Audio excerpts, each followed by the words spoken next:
자, 첫 번째 문제 풀어봅니다. 가에 들어갈 내용으로 오는 것은 조선시대 국왕을 알아맞히는 문제입니다. 그럼 뭐 22대 국왕 초계 문신제라고 했죠? 뭐 군주이자 스승 그리고 신해 통공이 나왔네요. 신해 해가지고 신해 밖에까지 알아두자. 윤지충하고 권상현이다. 규장각을 설치를 했죠. 해가지고 서울 출신의 차별을 완화하는 뭐 이덕무, 박제가, 유득권 같은 인물들이 여기서 일을 했다. 검소관으로 일을 했다.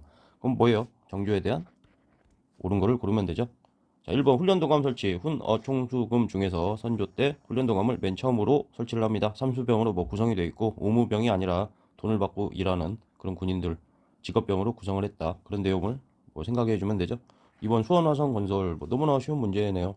3번 나선정벌. 나선하면은 변신이죠. 병급과 신유를 파견했다. 광인, 효, 종대 했다. 4번 간도관리사를 파견했다. 이 범인을 파견하게 되죠. 이거는 이제 그 우리 근현대사 가가지고 대한제국 때 파견한 내용입니다.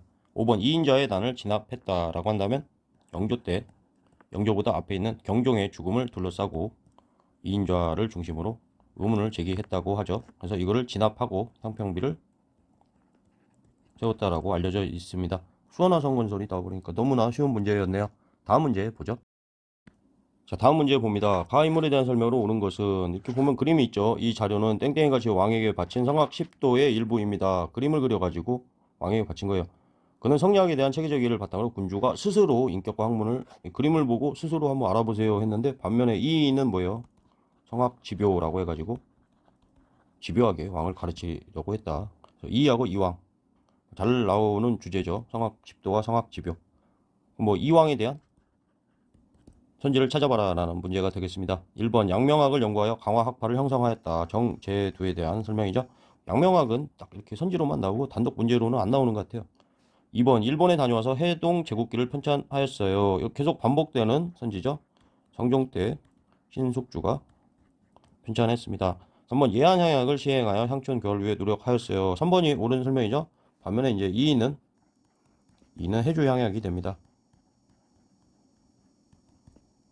해약은 이제 조광조의 여시향약 그런 거는 우리 시험에 안 나오고 딱 이왕 이에 구별해서 예안향약하고 해조향약만 알고 있으면 뭐 그 이상은 안 나오는 것 같습니다.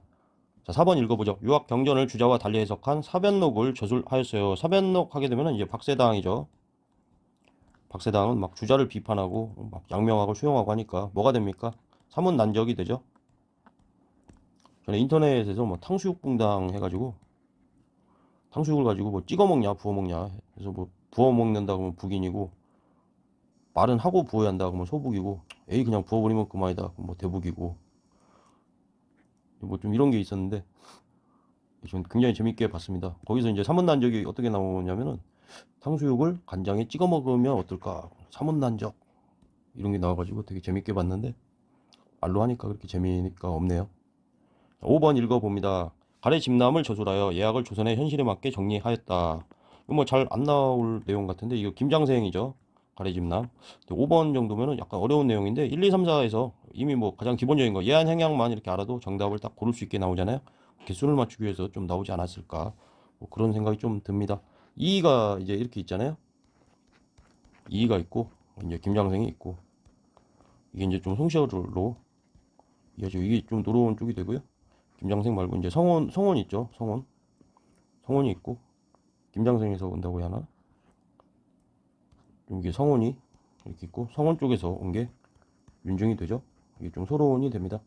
원래 이제 회니 시비라고 해가지고 송시열하고 윤중은 사이가 이렇게 안 좋아요. 윤중의 아빠 윤성거하고 송시열하고 사이가 안 좋다가 윤성거가 딱 죽으니까 윤중이 가서 비문을 좀 싸달라 그랬는데 송시열이 되게 성의 없게 써줘가지고 그때부터도 이 둘 사이가 안 좋아진 게 이제 나중에 경신왕국 이후에 이제 좀 드러나는 거죠. 근데 그건 이제 좀 자세히 들어가게 되는 내용이고요. 어쨌거나 5번의 가래 집남은 약간은 어려운 내용 같습니다. 하지만 뭐 기본적인 걸로 답은 풀 수 있다. 다음 문제. 자, 다음 문제 보죠. 가 교육기관에 대한 설명으로 오는 것은 주세봉이 처음에 땡땡땡을 세울 때 세상에서 의심하였다. 주세봉은 뜻을 더욱 가다듬어. 이건 뭐예요? 백운동서원이 되죠. 백운동서원 하게 되면 뭐 최초의 서원이라고 알려져 있습니다. 많은 비웃음을 무릅쓰고 비방을 물리치고 뭐 했던 장한 일을 이루었다 막 떼어주고 있죠. 퇴계선생 문집이라고 써 있습니다.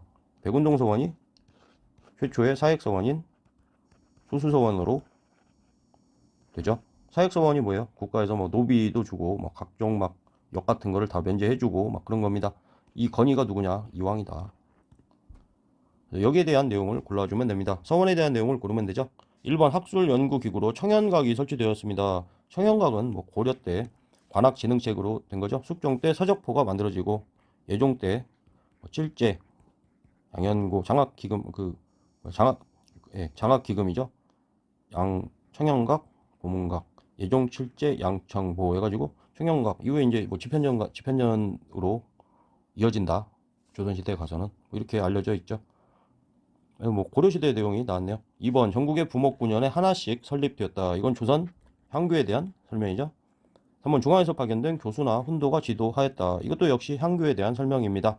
4번 유학을 비롯해 율서 산학을 교육하였다. 이거는 고려 국자감에 대한 내용입니다. 뭐 차팍도 교육을 한 거죠. 차팍도 교육을 했다. 5번 국왕으로부터 현판과 함께 노비 등을 받기도 하였다. 이건 뭐 이제 사회 소원이죠. 뭐 정답은 그냥 서원하고 뭐 사익 서원하고 구별을 안 한다는 전제하에 5번이 되겠네요. 5번이 가장 가까운 내용이죠. 백운동 서원이 그냥 서원이었다가 이제 최초의 사익 서원이 되었다. 다음 문제 보겠습니다. 자, 다음 문제 봅니다. 그림이 나왔네요. 각 교육기관에 대한 설명으로 옳은 것은 조선의 교육기관 땡땡땡을 찾아서 중종 때 풍기 군수 주세봉이 처음 건립하였다. 그럼 뭐 서원이죠. 백운동 서원이 됩니다. 국왕으로부터 현판과 노비 등을 받기도 하였다. 백운동 서원이 최초의 사익 서원인 소수 서원이 되죠. 흥선대원군의 우리 시험에서 뭐 이렇게 그냥 서원하고 이 내용은 이렇게 안 다르고 그냥 같이 보는 것 같습니다.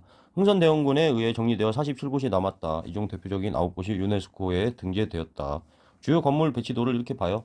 사당하면 뭐 선현을 모시는 건데 우리 성균관이나 뭐 향교 이런 데서는 그 중국의 뭐 공자 뭐 이런 인물들을 배양하는 데 반해서 서원에서는 우리나라 인물들을 배양하게 됩니다. 사당, 강당, 그리고 뭐 동제, 서재 이런 게 있죠. 여기 뭐 기숙사예요. 숙식하는데 동제도 그러고 숙식을 한다. 그래서 서원에 대한 설명을 골라주면 됩니다. 1번 전국의 모든 군현에 하나씩 설치되었다 하면 뭐 향교가 되죠. 2번 선현의 제사와 유학 교육을 담당했다. 뭐 2번이 옳은 설명이죠. 3번 전문 강좌인 칠제가 설치되어 운영되었다.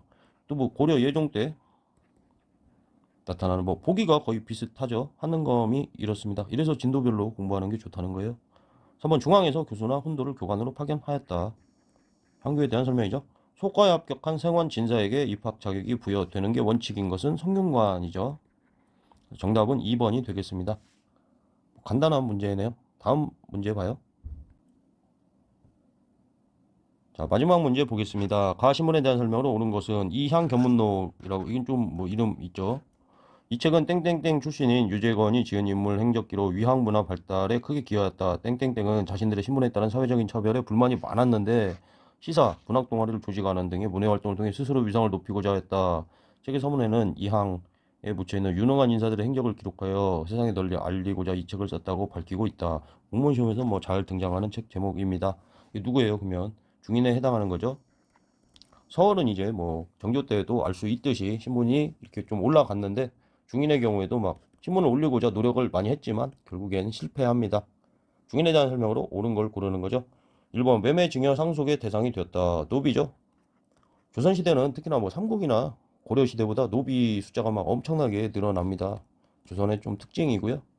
그러다 보니까 막 조선은 사실은 15세기 말고는 16, 17, 18세기에는 막 다 엉망이에요. 좀 가만히 보면 15세기만 좀 괜찮았고 이후에 이제 노비랑 관련된 것도 노비 숫자가 뭐 굉장히 늘어나게 됩니다. 조선 후기 되면 뭐 신문제 동요도 일어나게 되지만 노비 자체를 막 만들려고 되게 노력을 해요. 법제들을 보면 그렇게까지 자세하게는 안 들어가지만.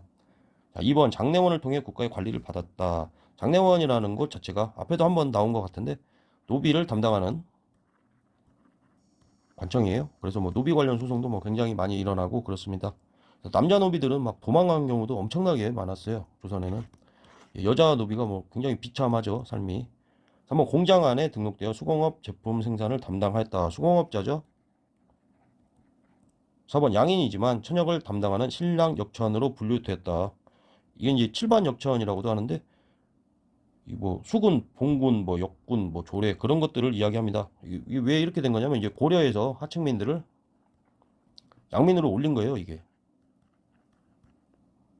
양민으로 이제 올려야 국가에 대한 의무가 막 발생을 하게 되고 국가 재정 측면에서도 좋으니까 그랬습니다.